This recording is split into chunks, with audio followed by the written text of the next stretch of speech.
Paulo escrevendo a sua carta aos Efésios, capítulo 3, versículos 20 e 21. Faz parte de uma oração, e até o texto aqui colocado pela Sociedade Bíblica diz: Paulo ora novamente. Diz ora novamente porque lá no capítulo 1, a partir dos versículos 15, diz: Paulo ora pelos crentes. Então, possivelmente, essa expressão aqui, colocada pela Sociedade Bíblica, não foi colocada por Paulo, o título, né? Mesmo porque naquela época não existia isso, capítulo, isso, ele era um pano só. Então, nessa oração que Paulo faz, versículos 20 a 21, capítulo 3, Efésios 3, 20 e 21, ele diz: ora, há aquele, não é aquele, é aquele, para aquele. Tem uma crase aí, os irmãos estão vendo. Ora, aquele que é poderoso para fazer infinitamente mais do que tudo quanto pedimos ou pensamos, conforme o seu poder que opera em nós. A ele seja a glória na igreja e em Cristo Jesus, por todas as gerações, para todos sempre. Amém.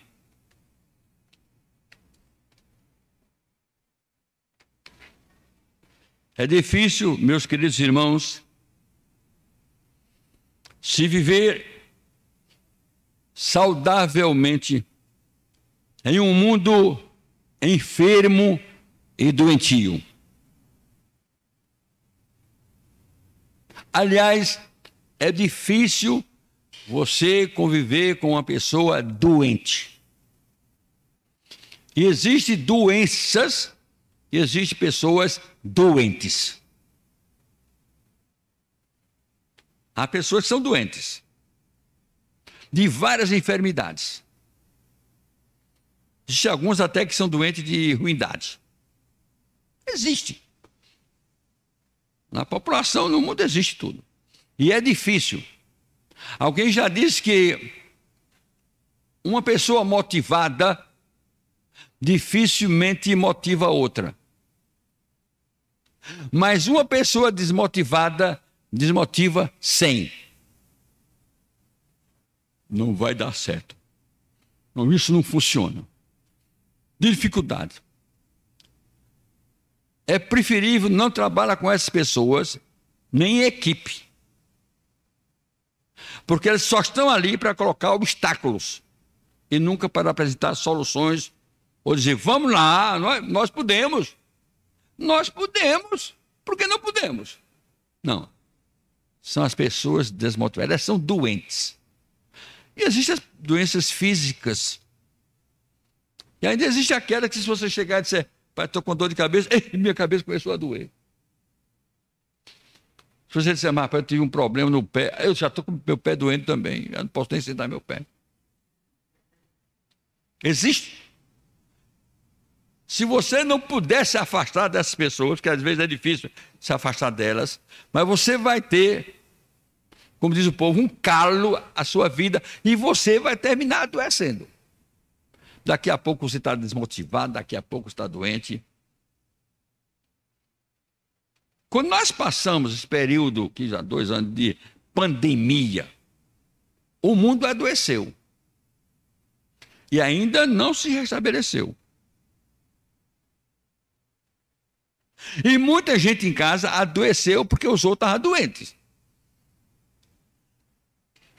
Eu li certa vez um escritor que disse: um indivíduo que morreu causa mortes. O que foi a causa morte? Morreu com medo de morrer. Tinha tanto medo de morrer que morreu. Você fica com aquele medo tremendo, aquele receio. Cria uma verdadeira paranoia. Você fica paranoico. Paranoico. Essa doença vai me pegar. Se não pegou ainda, você não pode respirar mais. Se você der o espirro, coitado, pego. Paranoia. No mundo de pandemia, de câncer, depressão, semana atrasada, ou foi há uns 3 semanas, um pastor lá no Paraná suicidou-se. pastor presbiteriano. Depressão. O pessoal pensa que é brincadeira. Não é brincadeira, não. É coisa séria, é doença séria. Mata. Você não sabe o que é viver com uma pessoa depressiva. Já que minha esposa não está aqui, eu posso dizer uma coisa. Quando o filho demora um pouquinho, meia hora, meu filho, qual o problema? E quando ele não morava com a gente, o neto não chegou a dar. Qual é o problema? Você é um homem com 26 anos. Eu estou até com dificuldade de dormir, então fica aí essa televisão que eu vou dormir. Não, e vou mesmo. Eu vou dormir. Vou fazer minha oração, entregar a Deus. Está com os amigos, está com as pessoas, com outro, ou atrasou uma coisa. Gente, calma. E hoje com o celular, qualquer coisa, liga. Se tivesse algum problema, ligava. Para com isso. Pensa melhor. Que as coisas vão melhorar, que vai ser chegar aqui. Pensa que ele vai chegar aqui com uma pizza para a gente comer. É difícil. Não já aconteceu? Já, então pode acontecer de novo. Pode acontecer de novo. Pensa assim. Pessoas com AVC, cirrose e muitas outras enfermidades. O ser humano é uma unidade psicossomática. Psicossomática. Se você não está se alimentando, isso vai ter uma influência grande na sua cabeça. E a serotonina? Não vai chegar energia lá em cima. Você se esquece que você está dormindo, está gastando energia. Você sabe que você respirar está gastando energia. Você pensar está gastando energia. Mas se você não come, aí o doutor Valmir lá no hospital, logicamente quando era vivo, ele já morreu, né? Ele dizia, não quer comer não, vai morrer.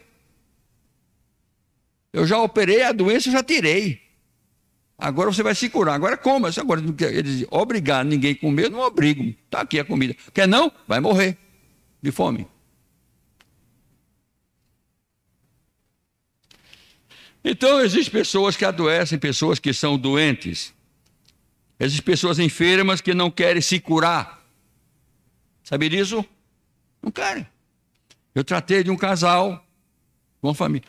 1 ano, 6 horas da manhã, a mulher chegava com o filho lá em casa. E não era da minha igreja, não. E minha esposa dizia, tá aí.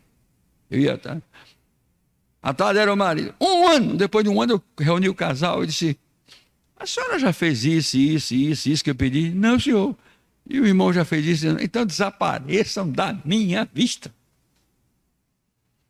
Aí o casal, como é? Desapareçam literalmente da minha vista. Porque eu não estou pronto a estar carregando o defunto que já está fedendo. E vocês não querem. Vocês não querem. E nem Deus vai curar vocês porque vocês não querem. Resultado, saíram. Não é que melhoraram. Há 2 anos a mulher morreu. Mas não foi por causa disso, não. Morreu com 94 anos. 94. Tem gente que não quer. Não quer se curar.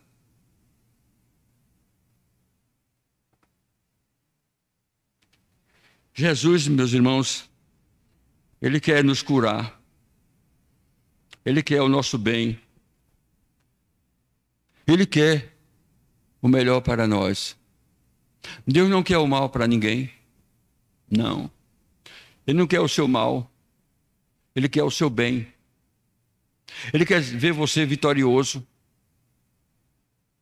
Agora, Ele nos deu corpos, nos deu mente, nos deu vida, capacidade, nos colocou num mundo rico de oportunidades. Ele diz, faça a sua vontade, faça aquilo que deve ser feito. Faça. Se quer passar no concurso, vai estudar. Estude. Quer que eu ajude? Estude. Senão eu não ajudo, não. O objetivo do Senhor Jesus é nos restaurar. Jesus veio nos buscar, meus irmãos, para voltarmos à casa do Pai. Mas em alguma coisa eu preciso mudar. Você precisa mudar. Mas é necessário que você queira mudar. Acabe com o crente Gabriela que existe em sua vida. Eu sou assim, eu nasci assim, eu vivi assim. Acaba com isso. Cabe. Então viva assim. E morra. E morra cheio de inimigos. E morra sem o cuidado dos seus filhos, sua família, porque às vezes não aguenta, nem os filhos aguentam ficar perto de você. Não aguenta. Mude. Deus é capaz de fazer infinitamente mais do que tudo que pedimos e pensamos. Paulo diz aqui. Ele pode. Ele quer. Mas Deus não está aqui pronto a dizer, eu vou ficar aqui. Eu não quero comer. Aí Deus tem comida aí. Eu providenciei. Aí, tem comida. Não quer comer não? Morra. Faz com o outro amigo, mas morra. O problema é seu. Você não tem? Quer remédio? O remédio está aí. Tome. Não, mas vou tomar. Então morra. Eu vou chegar ao ponto que eu quero. Primeiro, podemos não entender como as mudanças acontecem. Podemos não entender. Mas uma coisa sabemos. Deus pode mudar. Preste bem atenção. Podemos não entender como as mudanças acontecem. Mas uma coisa sabemos. Deus pode mudar.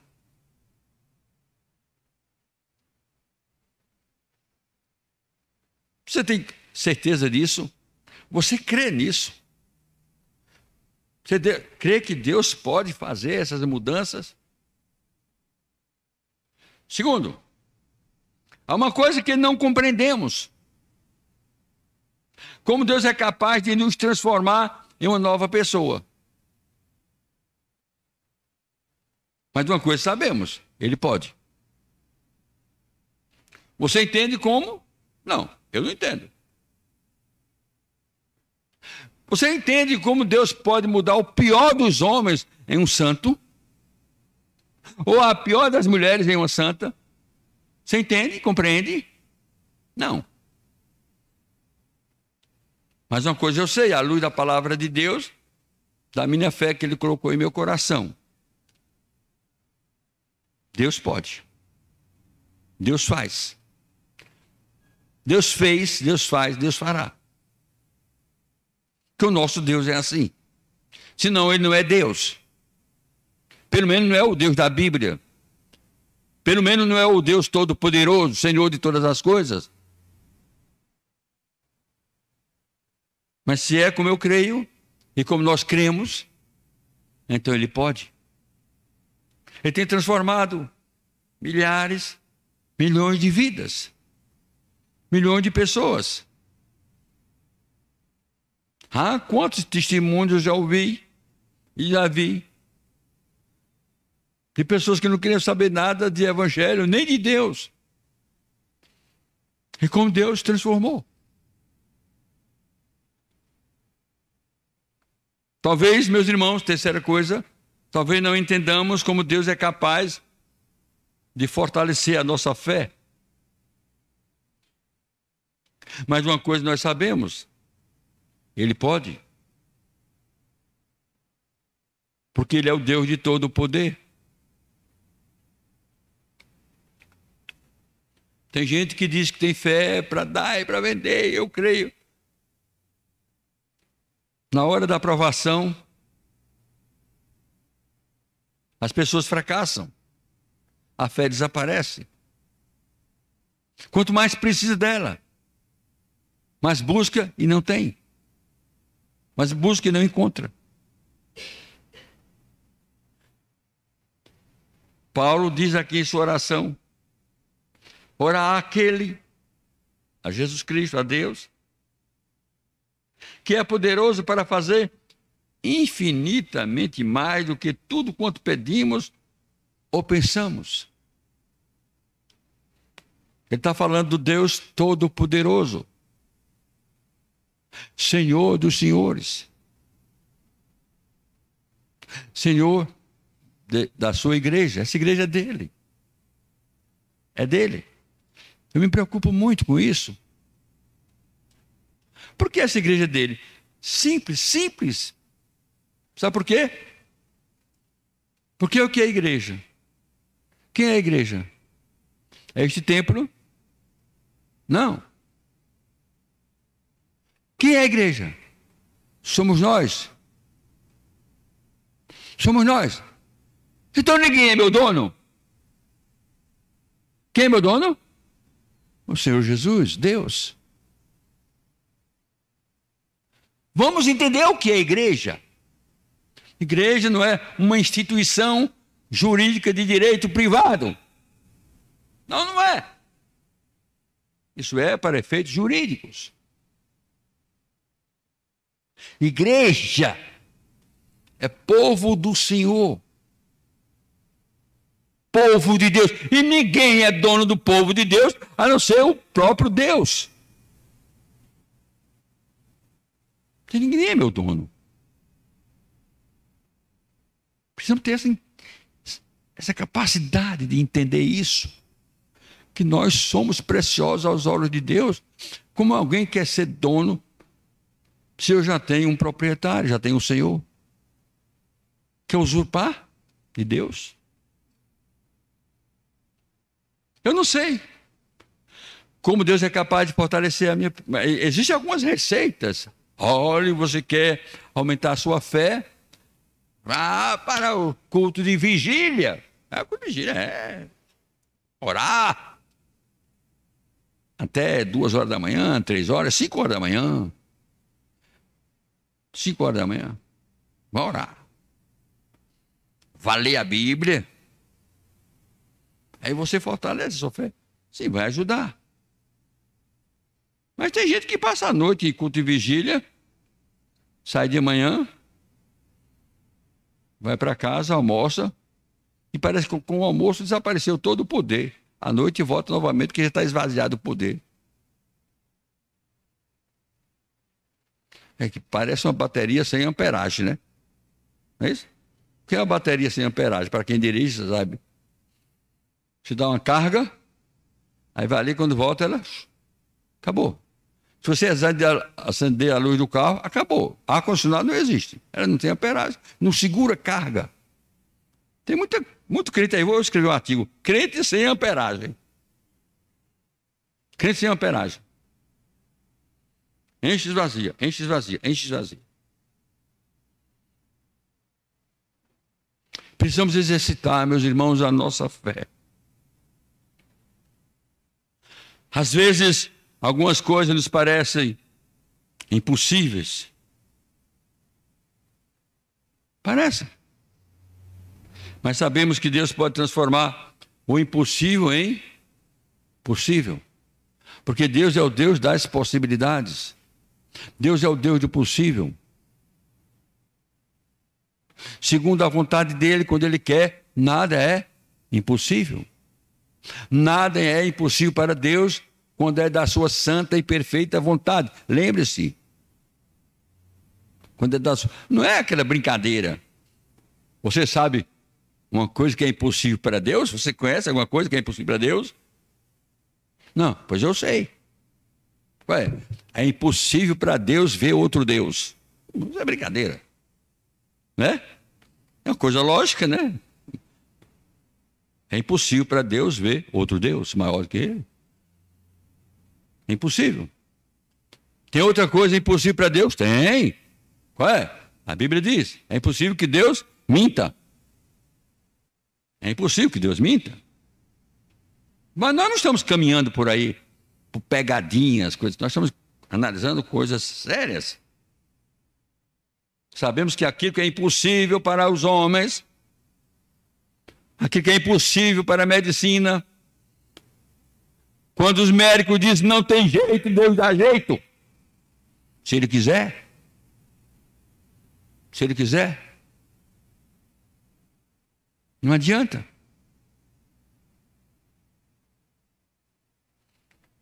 um parente meu, por causa de encrencas lá, de brigas, lá na fazenda dele, no mundo dele, se armou e disse: vou matar o inimigo.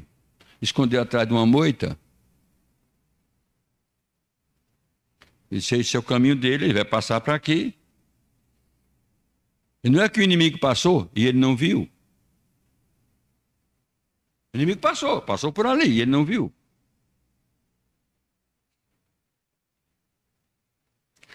E depois o inimigo morreu, mas não foi ele quem matou.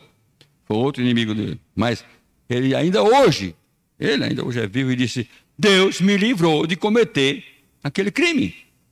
Eu estava ali, como diz o povo, pastorando o homem. Estava ali armado, bem pertinho, no caminho. Ele passou. E eu não vi. Eu não vi. Até hoje não entendo.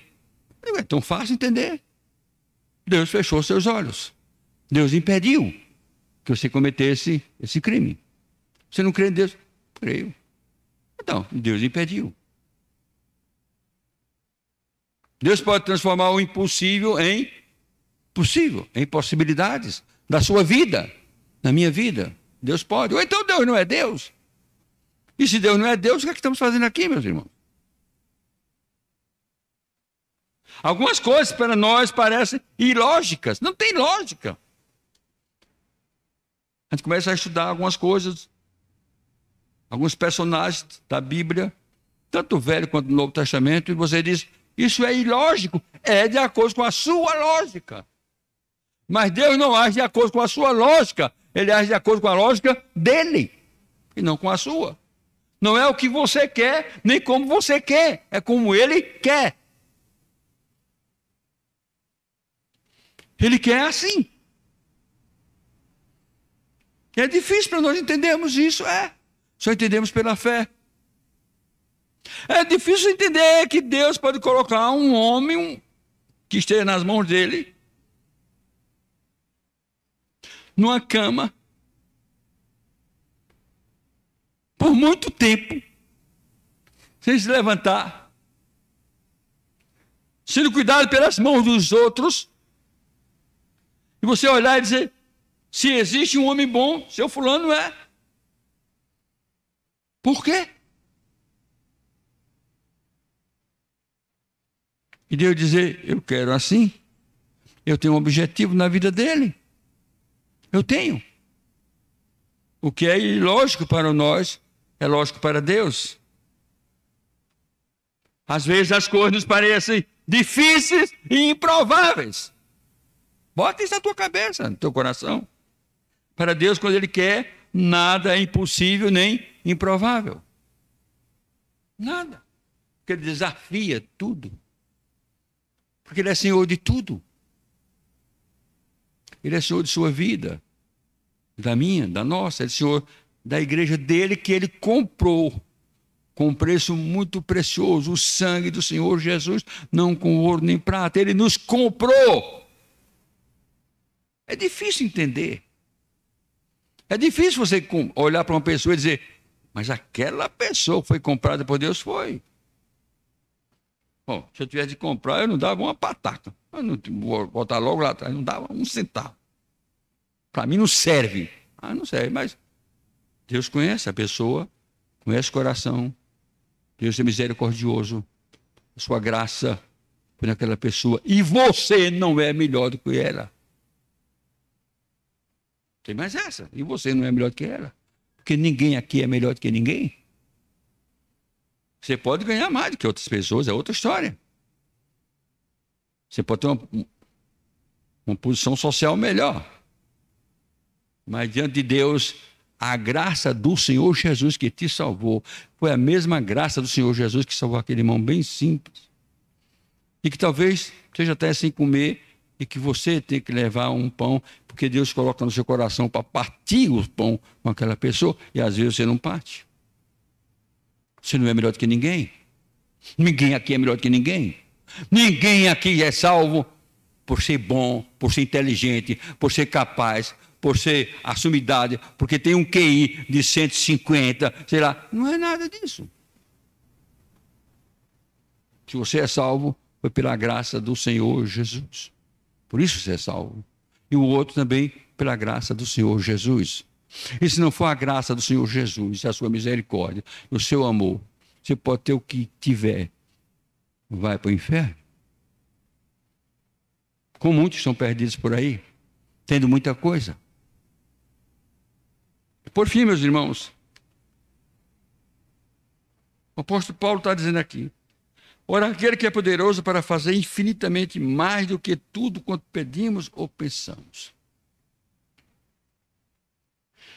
O grande problema da nossa vida, um dos grandes problemas da nossa vida cristã,